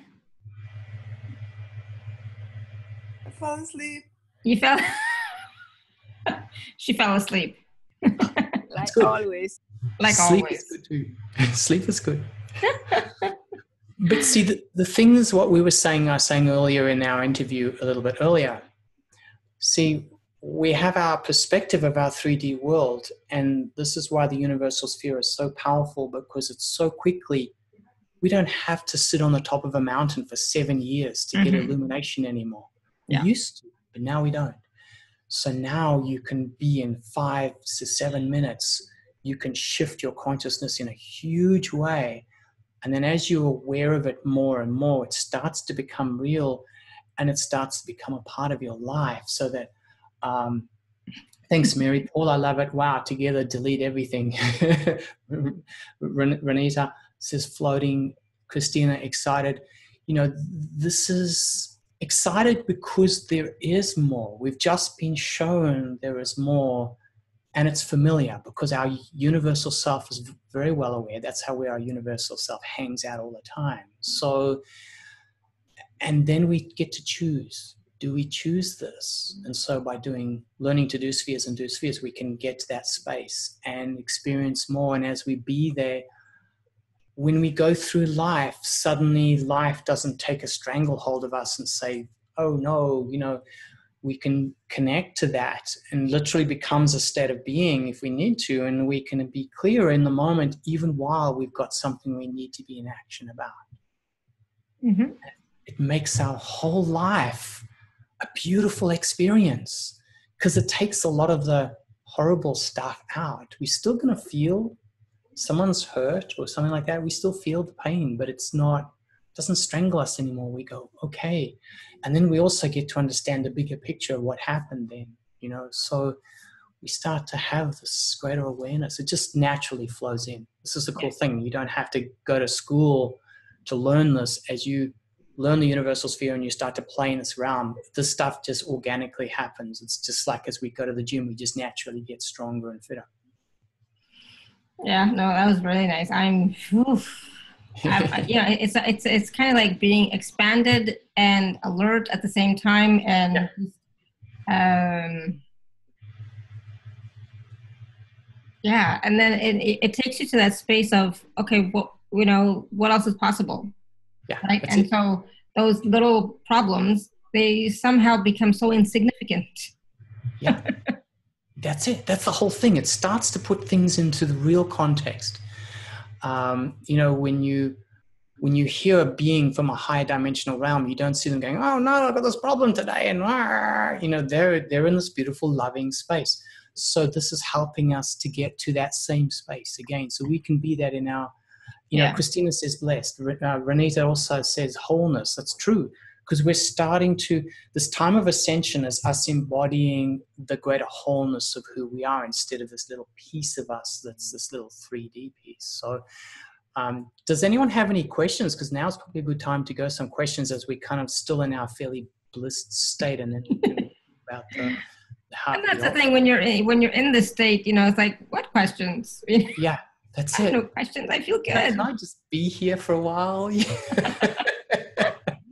That's why I said everyone will just be kind of blissed for a while. It's normal. And it doesn't change. It actually gets more. As you go to the space more, and maybe Denise or Linda, if either of you would like to just chime in on the chat here, as you've done and experienced more universal spheres, have you felt that when you first experienced it, it's become more? Because, you know, it does. We start to embody more of that vibration, because again, it's all about vibration. So we choose to go to the space. Galina, you unmuted yourself. Did you have a question, Galina? Yes, I do. I wonder, you say there are solutions there. Mm-hmm. How we can do this time when I'm there? Should I ask a question to get that solution, or it will come later? How is it working? That's a lovely question. Thank you for asking. You know, again, this is I'm just going to digress just for a second, and I'll answer your question. When we lived in the Piscean masculine age, there was this step, then this step, then this step. It was very, you know, regimented. And if you didn't do that, then you did it wrong and it wouldn't work. So what's happening now as we move to the Aquarian age and the beautiful divine feminine is coming forward, there is this flow happening. So now I'm coming back to answer your question. When you're in that space, ask the question. You may get an answer in the moment, and that's cool. You may not, and that's cool too. See, this is where the procedures start to fall away. What happens then is just be in this place of trust that as you are in the unified field, addressing things with your universal self and starting to operate from infinite solutions, not just the limited solutions that your 3D mind can deal with, you just expect. So when you come back out again, if you don't have an answer, don't worry about it. Just trust that something's going to come forward. And as you do so, most likely, and this is the cool thing I love about the universal sphere, I've done hundreds and thousands of universal spheres. Every one, even today, I have no idea how the outcome is going to unfold. Absolutely none whatsoever. This is what's so exciting about it, because the 3D mind can't get it. And as soon as my mind thinks, oh, this is the solution, what I'm doing is straight limiting it back to 3D, which isn't where the universal sphere exists. It exists multidimensionally. And that's what makes it exciting, because you don't know how it's going to unfold. And I'll give you an example of this. A lady I touched on before that was trying to find a home. She'd been searching for nearly 8 months. She actually did a video testimonial. So when you look on the little sales page, you'll see an interview there from Diane, and she'll talk about the story I'm just sharing now about a house. She was having difficulty finding a house. And so she asked me to do she paid for me to do some spheres for her. Literally within 2 days, she found the house. Within 4 days, she'd signed the house. But the extra bonus, so this is where the mind goes, but the extra bonus is she got a mortgage rate even better than her mortgage person could get for her. So these are kind of the cool things that happens with the universal sphere, where your mind says this is an outcome, but the universe goes, no, but wait, there's more. And so then she got a really cool rate. And that's pretty normal. The outcome quite often comes in a form that you don't anticipate, or it comes in an order that you don't anticipate. So you might think this has to happen and this has to happen, and suddenly the end result happens and this other piece didn't happen first. And your mind goes, oh no, what am I going to do? Because they're supposed to happen that way. It doesn't matter. You know, this is where we start to move to this new place of alignment and flow with who we are and what's happening in the universe, rather than being caught up with those little rocks that we're looking at as big boulders. So, I hope that answered your question, Galina. Yes, it does. It means that I am in a stage of universals. I am there, and at that moment, I focus on the question. I focus on something which I see as a challenge or issue, and see what happens. Is it right? Yeah. Pretty much. Yeah. Yeah. Be open to it. Be open to whatever comes next. Right? Yeah. Thank you. Enjoy. And then, as I say, I encourage you to learn to do the universal sphere, because then you can do that anytime you want, whenever you want. Go there, and you know that's where the real empowerment is, because that's, you know, then you're not reliant on anyone or anything. You can do them whenever you want, and that's what I love about this, because then that's empowering us. Well, so Linda just wrote in the chat her experience with the spheres. There's definitely and evolving in my process where it becomes very fluid and flowy. Also, regarding solutions, Sometimes just by trusting in the highest and best for situations, I've witnessed, experienced subtle and even magical, miraculous evolving right here in my family. Lovely and so gentle and simple. So thanks, Linda. Beautiful words, and thank you for sharing that with us. It's, you know, that's an example of a lovely lady, a lovely soul who's learned how to do the universal sphere, and how in this example she's given, it's provided solutions and an openness, and it's gentle and simple. I like simple things. I like simple. Yeah. Absolutely. All right. Let's see. So if you're on the live page, you can just click on special offer. And if you're not on the live page, you can go to alara.at/show/Paul to take a look at the special offer that Paul has for us. There's some information about the spheres, and then there's 2 packages. Oh, I should just share my screen. Yes, Alara, be smart. That's okay. I've just sent the link through in the chat as well for people as well. Yeah. There we go. There it goes. Right. So there's 2 packages, special offer A and special offer B. So do you want to talk about them? I'd love to. Thanks, Alara. Essentially, one might almost say I've reversed the order of the packages. The universal sphere is something, Alara, if you just scroll back up again a little bit, I'll just go through that little bit of red text. Yep. You know, the universal sphere will help you manifest improved outcomes to events and situations in your life. It'll bring in new solutions to challenging problems. Now, I want to emphasize on this. It's not all about fixing what's wrong. This is the cool thing. We can actually make something good even better. We do tend to work on fixing things that are broken or wrong, as one might say, but you can use it to make stuff even better. So we can help improve relationships, whether the relationship is good to better or challenging to good. We all feel greater inner peace every day, as we feel right here, right now, we experience. Helps us live a more heart-centered life, because as I'm sure you can feel now, test in with yourself, it's so easy to be in that beautiful place of your heart. Embody clarity to make wiser decisions. Most of us do feel calmer, clearer right now. And just to elaborate on, most people are probably thinking, and I might be tuning in on this because they're telling me, how long does this last? So again, for most of us, it's a different length of time. Some of us could enjoy the space that we're in here now for days. If life comes in suddenly, and affects us, that tends to alter that vibration, and then we can go, if we allow it to affect us, then we go back into our little 3D world, our 3D vibration, etc. So it really depends on how much we allow the world to come in and influence us. As you learn more and do more universal spheres, you actually stay there. So it's super cool. The world, our life, has less of an impact on us, so to speak, but we're still part of it. We don't space out or anything like that. We can heal on multiple levels. We easily connect to and express unconditional love, which unconditional love has been quite hard for us as humans for a long time. It's naturally who we are in our higher selves. We have a greater connectedness to our higher self. So as we were touching on before, we get this insight as to coming into us with just either our imagination or ideas just pop in. It's very subtle. And it expands our consciousness to the level of the unified field. We experience more deep relaxation and so much more. So that's kind of that piece in the nutshell. And then the 2 offers, as I was wanting to provide for everybody here, they're a little bit, one might say, backwards, because we really want to encourage everyone with offer A simply because it's a more complete offer. Offer A has 3 universal sphere sessions with myself, so you can have 3 completely unique universal sphere sessions.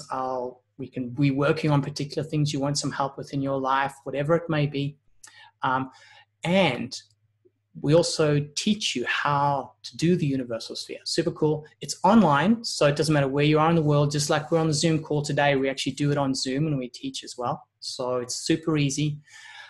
And also there's the bonus is the Universal Sphere Quick Start Program. So while you're waiting from between today to when we actually teach you online, which was about once a month we teach these classes, you can get straight into it. So we've already got some videos and training for you that you can already start to play with the universal sphere. You don't have to go and wait for another month, for example, before the online class. So all of that really is this beautiful $297, which is off its regular pricing is about a 52% saving, $322. So, and there is a one payment or a two payment option. So it's up to you whether you want to choose to do that with a two payment or just a one. Just to let everyone know though, if we do the two payment option, we ask that we won't be able to do the class until you've done the full two payment options. So, okay. And then the offer B is for someone who just wants to just dabble their foot in the water and just see a little bit. So it's just the 3 universal sphere sessions. So we can basically just experience 3 universal sphere sessions with me, and it allows you to kind of just sense it a little bit more rather than jumping the whole, both feet in, so to speak. So it's really entirely up to yourself. It's what feels right for you. It doesn't matter what I say. It doesn't matter what anyone else says. Tune into your heart and let your heart guide you in this piece, because your heart really knows how to guide you with everything in your life. So if it's right for you, it'll feel good. And Alara's just scrolling through. Those are some of the video testimonials we have. Here's a little bit more information about the Universal Sphere class that we teach. So a little bit more information about the class itself. As I say, it's all online. It's live. I'm talking to you live just like we are here now. It's a whole day class. We teach you how to do universal spheres in a multitude of different ways. So you can do them for yourself, for others, for animals, for businesses, for your land, for your home, for space clearing, for situations, for global events, you name it. So it's really cool. So the next 2 classes, and again, if you can't make it to either of these, we will honor for the next 12 months any class subsequent. So there's one in August, on Saturday, August the 4th. It's 4 p.m. Pacific time to 11 p.m. Pacific time. So if you just work out your time zone, because I know we're from all different parts of the world. And then the next class is almost literally a month later in September. And then the class after September won't be through till November, because my lovely wife, in October, we're going to be in Japan teaching people in Japan this beautiful modality. We're actually flying over there to do that. So, and then this is the bonus, the little bit more information here about the quick start bonus, where you can learn how to do all of the universal sphere in a smaller sort of little subset online. So it's right there, so you can start to learn. So that's it in a nutshell. Thanks, Alara, for sharing. Awesome. Wonderful. Yeah. Yes. So does anyone have any questions now that we've kind of come back a little bit more, does anyone have any more questions that you might want to know about the universal sphere? Or I think we're all still looking. I still see lots of smiles all in that lovely space. I was just checking to see if there's anything else in the chat. So Denise was writing in. She said, thank you for all the information. I never get enough of hearing about and experiencing universal spheres. They're always uplifting and positive. Yeah. And thank you, Denise. Denise is actually a universal sphere instructor. So she's actually learned how to do it so she can share and teach other people. So yeah, we've had some cool experiences with Denise, and it just continues to expand. So bring it on, I say. Absolutely. All right. Yeah. So does anybody have any questions, comments, feedback?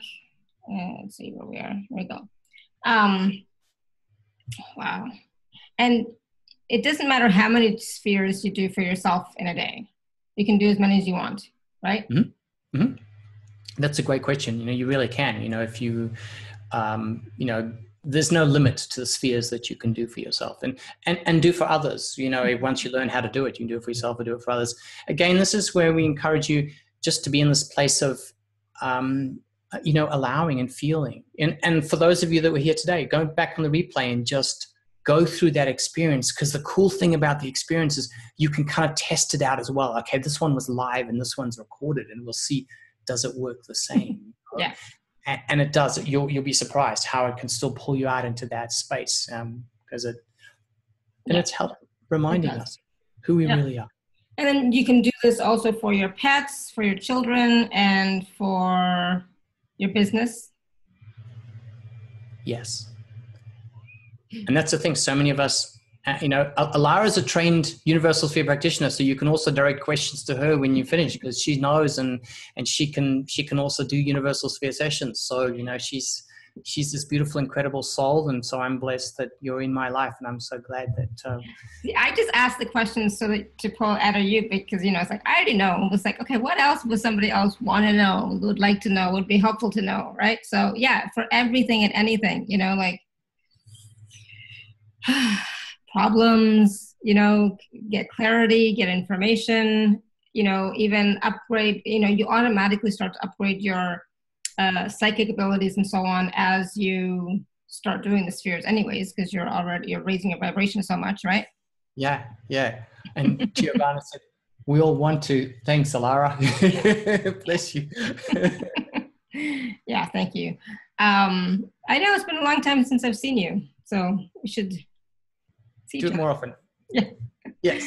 All right. So yeah, and the thing is, this is a really gentle healing modality, but it takes you to places where I know Renetta, she's going to fall asleep each time, which is fine, but it's, when you wake up from it, you'll feel different, and you will be different. You will, your consciousness will be changed, and you won't be the same anymore. So. Yeah. It's really nice and easy and simple, and anybody can do it. And that's, I love tools that empower others, because I'm all about empowering people, right? So it's like, yes. You can do this yourself, so why not? Sorry, Alara, Galina, I think has another question. Do you have another question, Galina?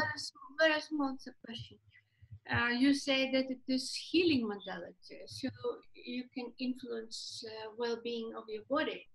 Mm-hmm. Is it interesting? Because I'm mostly in my this higher spheres and with goddess self and all that stuff, and now what my challenge is to balance it with and value my presence and physicality and mm-hmm.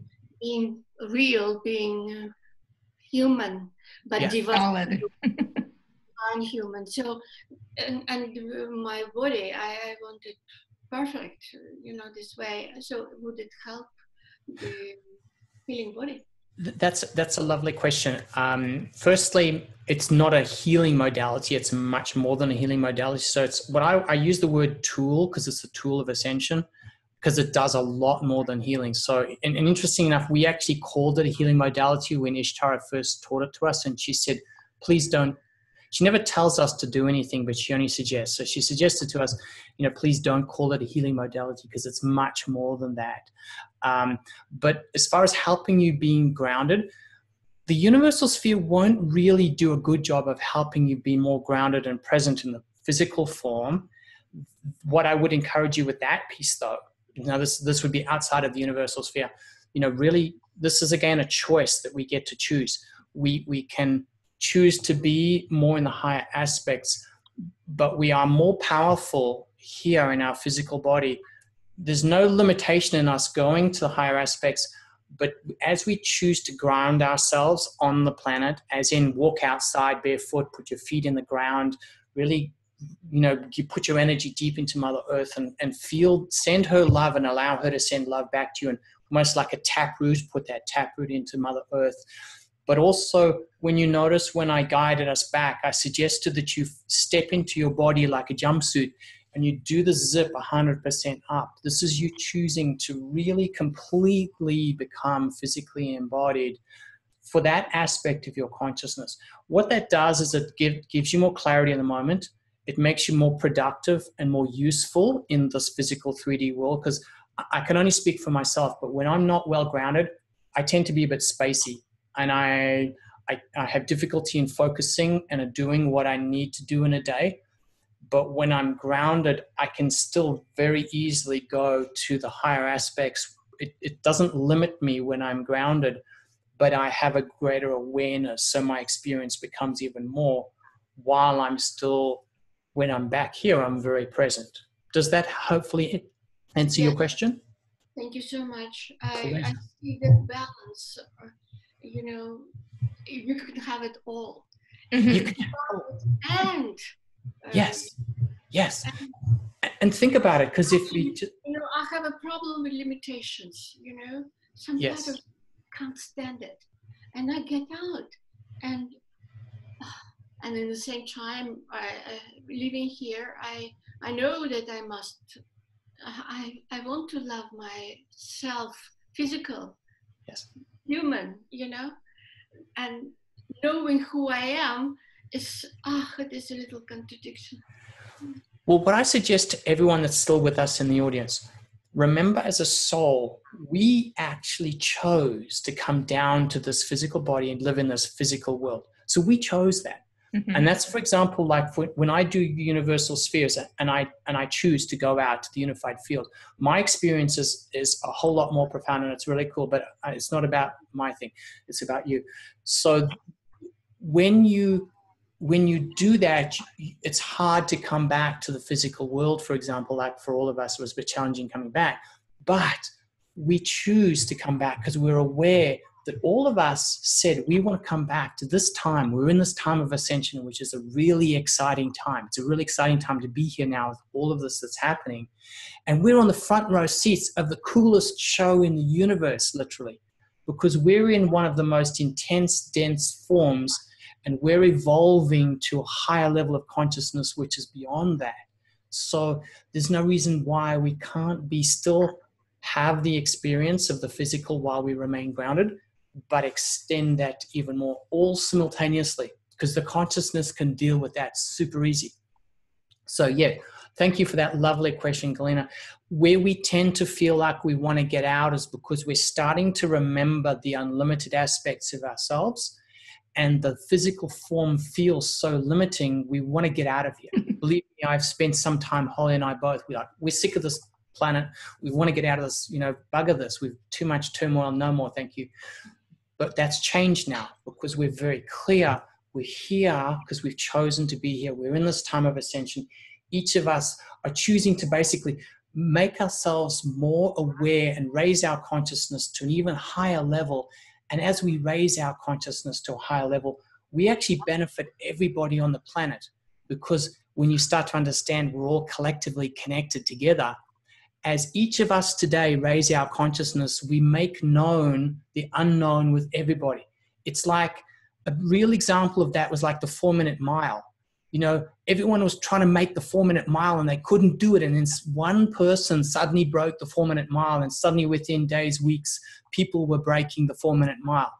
This is, again, a perfect example that we are so connected in our consciousness. So as each of us today raises our consciousness, goes to the unified field, then everyone on the planet can more easily do it. Because it's, oh yeah, been there, done that, cool. It's something we start to know now. And so as you choose this, Galina, to go to a bigger range, you're making it known for yourself, but you'll start to make it known for everyone else. It's called the ripple out effect that some of our teachers talk about, because as you know it in experience, it ripples out in consciousness to others. I noticed that my perspective of the problem in physicality has changed. It's not a big deal anymore. Nothing is a big deal. Mm-hmm. It just doesn't really matter if it is this way or that way. Mm-hmm. Or it's like I don't mind. That's the thing. You don't mind. It's not that it doesn't matter, because things do still matter. Your life's important and other people's lives are important. But you relax into, like the river. The river flows. If there's a big rock there, the rock is there, but that's okay. You just flow around it. So attitude changed. Yes. Yeah, because I am aware of a bigger picture, and that physicality of human experience is such a small part of it. Yeah. And and you don't give so much importance to this perspective. It is change of perspective. But it's an important role we are choosing, because the physical realm helps us learn very quickly. But this 3D realm is so intense and so dense, our soul can learn things very quickly because it learns what it likes, what it doesn't like.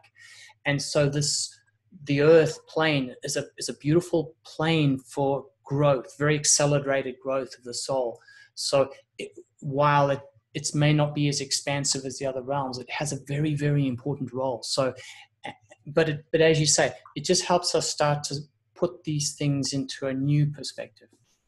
And, be balanced, go out there, do whatever you got to do out there, and then come back and bring that energy, bring those, insights, bring that wisdom, bring that knowing down here, and then use it here to create your life, because this is where you're creating your life. You're not creating it out there, right? It's here on the, in this reality.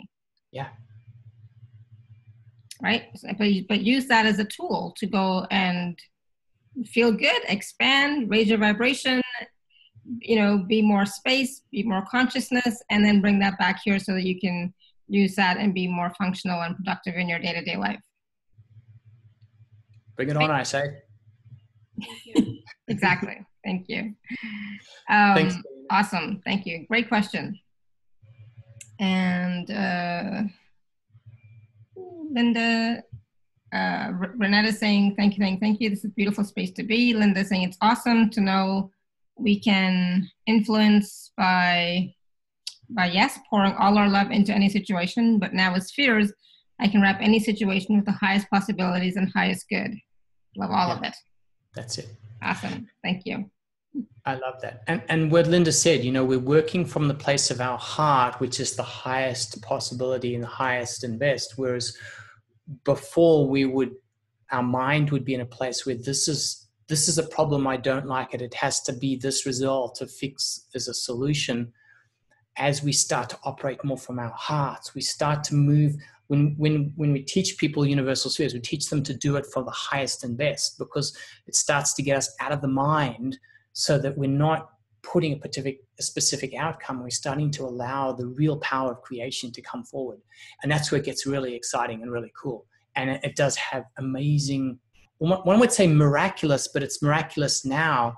But as it becomes part of our everyday life, it's like, it doesn't become blasé, because I still almost have tears some days when I read some of the beautiful stories that come through to us from universal spheres. But it's like, wow, this is real. This is part of our real reality. It's not this little person sitting in this chair in this little room in front of a computer anymore. It's us working together, creating really cool things. We can help each other. I'm sorry, just going to digress for a second.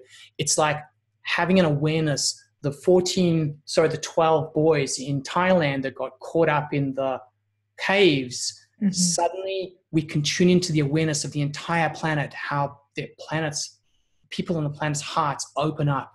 And if you allow yourself to go there, you can actually have this awareness of the love that comes out from so many people. It's hard not to cry with tears of joy, because there are so many beautiful people on this planet, and they all poured so much love to those 12 boys. Yeah. And it's incredible. And it was a miracle, or was it a miracle, or was it because of that love, right? Yeah. And this is where we get to experience more. We get to feel how we really are all connected, and how we can help each other in ways without even touching the other person physically. You can still touch them by just knowing about it and sending hope to those boys. You like send a prayer, and that all ripples out. It's huge. It's incredible. Yeah, it was wonderful. It was just so wonderful to see, even on Facebook, all the messages from people saying, oh, that, they've all been saved, or, they're all out, or, like so many people were watching and being aware of that and pouring their energy and love into it. And it's like, yeah, we can make a difference. Yes. Right. So indeed, you can also use these spheres for those types of situations as well. There was many done. Go ahead, Galina. Joy. How using sphere helps creating from the heart? Is it? I want to connect sphere, going into sphere, universal sphere, and my intention is to create from the heart. And you mentioned from the highest and best. Is it how? What do you mean? Okay, so when this is kind of starting to touch into the piece of where we're teaching the universal sphere. So I won't go into this in any great detail, because that's why I encourage you to learn to do it. But in essence, See, we feel responsible for something has to happen a certain way. And as soon as we start, so there's a burden in that piece. But as we start to operate, like when we say a prayer for someone else, do you notice how when you say a prayer, you don't say a prayer for that person to be a certain way? You just say a prayer to literally just help them, you know? And so this is sort of a little bit of an analogy of what I'm talking about here. When we're teaching people to do the universal spheres, the universal sphere and our 3D mind don't exist in the same place. They're physically almost mutually exclusive. So when we're doing universal spheres, like Linda mentioned, for the highest and best peace, we're learning to operate from the place of our heart, and we're allowing to open up. Just a little bit like, it's not the same, but a little bit like an analogy where you do a little prayer for somebody. You're not saying this is what has to happen with that person. You're just doing a prayer for them. And so the same sort of thing here. You're allowing the highest and best to come out, but you're allowing the decision piece of the highest and best to come from more of a soulic point of view rather than the limited judgmental point of view that our mind creates. That's why we feel so much better when we create from our heart, because from our heart, we're really tapping into a greater level of possibilities, a greater level of the reality of who we are. Whereas when we create from the mind, we're only experiencing a very small subset of that. So it doesn't feel as good. Very limited. Yeah. Thank you, Galina. So yeah, if you want to find out more, if you'd like to, learn to do the spheres on your own, you can do special offer A, or if you want to just experience some spheres with Paul, you can take special offer B and experience it that way. Or Laura. Wonderful. Thank you. All right. I think we're done for today. What do you think? I think so. Yes. So I will be sending out the replay email shortly with the video and audio links and everything with the special offer link. So please do take a look at it. And like I said, the classes are, the next one's August 4th, and the one after that, September 16th. Mm-hmm. But definitely take a look at it. It's a lot of fun, and it's easy, and you can do it. And it's it's one day, and you get to use these spheres for yourself, for your clients, for family and friends, for your car, for your dog, and for situations that may be coming up in your life. Okay. So yeah. Thank you, and thank you so much, everyone, for your questions, comments, and feedback. Thank you so much. Yeah, I'll put the special offer info in the email as well. And Paul, thank you so much. This was so much fun. We talked a lot. It's always so fun to talk to you because we could talk for hours and days. Likewise. Thanks, Mary. Thanks, Giovanna. Thanks, Fanny. Thanks, Galina. Thanks, Sharon. Thanks, Bigfoot. Thanks, Jean. Thanks, Karen. Thank you, Lara. Thank you, Linda. Blessings to you all. Thank you, everyone. Until next time, continue to live your life filled with joy, peace, love, abundance, and happiness. Sending you all much love and blessings always. Bye for now. Bye for now. Bye. Bye.